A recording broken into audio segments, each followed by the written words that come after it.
Hello again, and welcome to another exciting episode of Social Studies. Now, previously in Social Studies, we learned about Paul Revere's the Midnight Ride of Paul Revere and Lexington and Concord.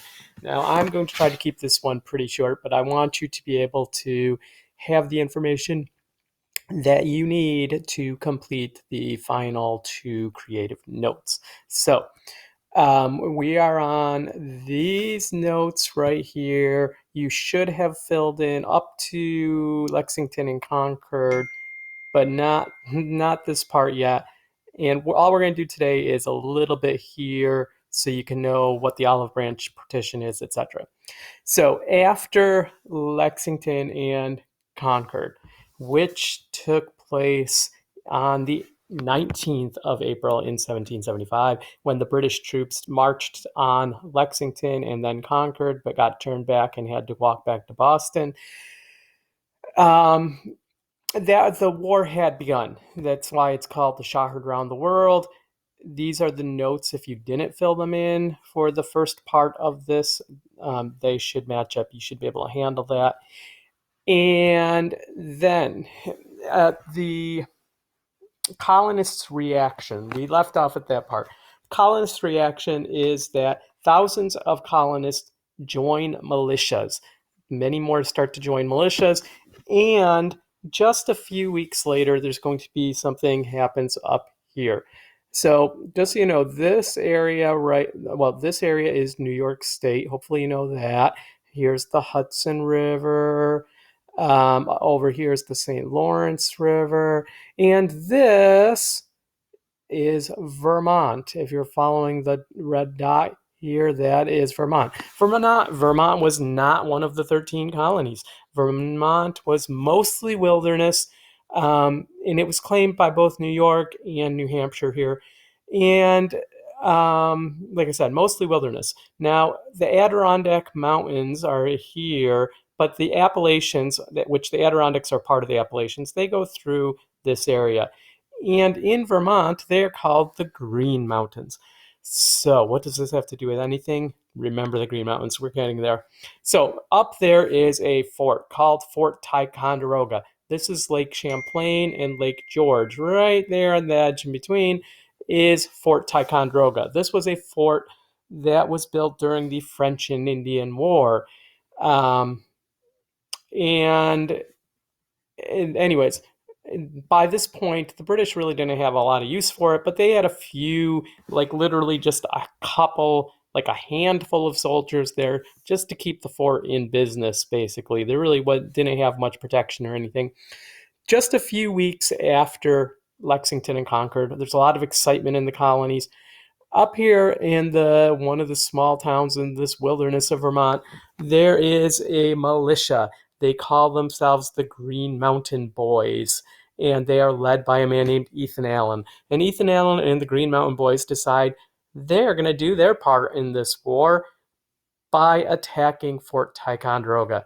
And by attacking, I basically mean going to them in the middle of the night and knocking on the door and saying, hey, surrender.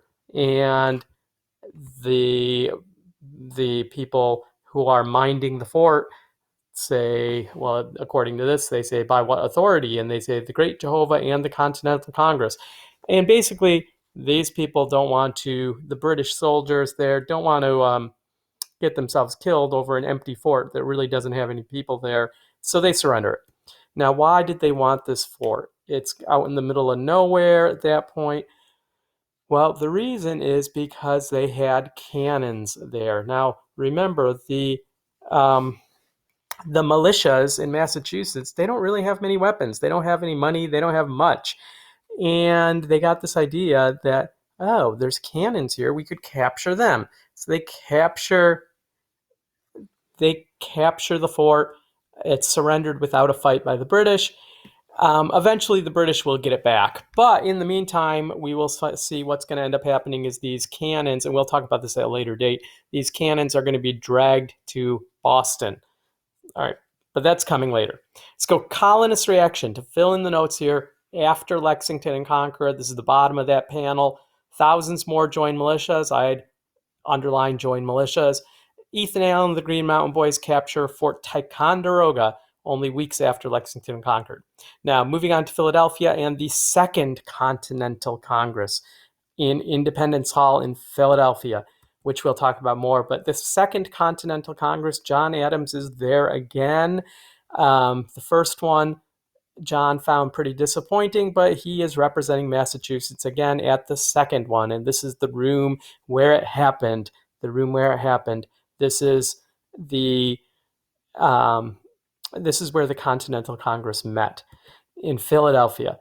Now we're going to see in John Adams, we'll be watching, they are going to send what's called the Olive Branch Petition to King George. After a lot of debate and discussion, that's what they will do.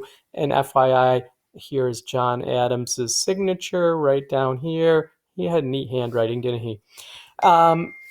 This is what it says. We'll talk about this another time. But they are going to send something called the Olive Branch Petition. And that is one of the things on your creative notes. So you have Lexington and Concord, which we just covered, and you have the Olive Branch Petition. This is what an olive branch is. It's a symbol of peace, basically. The Olive Branch Petition was a letter. It was a letter sent to the king. It was an attempt by the Continental Congress to make peace with the British to avoid war after Lexington and Concord happened. Now, was it successful?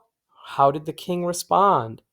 Well, you're going to have to stay tuned for more next time on Social Studies. Thanks for watching, and don't forget, when you return to school, you should have all 7 of your creative notes done. And I will see you soon. Thanks.